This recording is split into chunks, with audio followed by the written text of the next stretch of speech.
Dimanche 4 décembre 2022, nos confrères de TF1 ont révélé que le coureur automobile, qui avait officié en Formule 1, Patrick Tambay s'est éteint à l'âge de 73 ans. Une triste nouvelle pour le monde des circuits. Le monde de la F1 perd l'un de ses membres.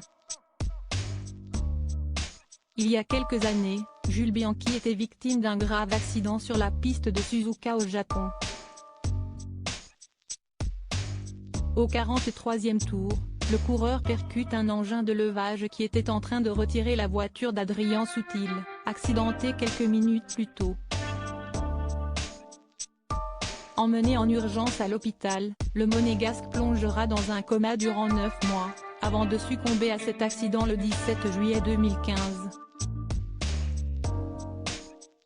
Une perte qui avait beaucoup ému le monde de la course automobile. L'univers de la F1 risque de laisser échapper de nouveau quelques larmes, ce dimanche 4 décembre 2022. En effet, la Formule 1 perd un autre de ses visages emblématiques, Patrick Tambay.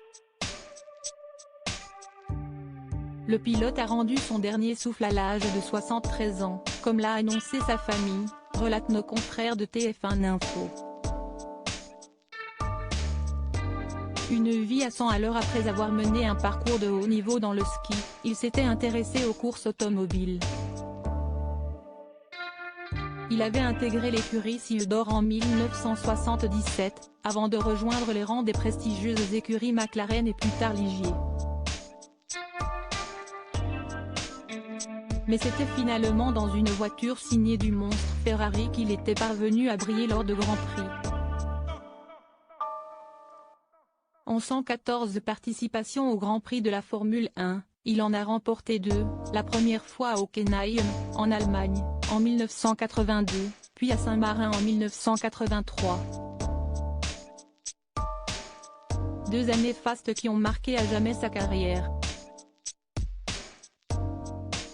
À la fin de son parcours, il avait continué à participer à des courses de moindre niveau et était devenu commentateur sportif chez Canal+, puis chez RMC.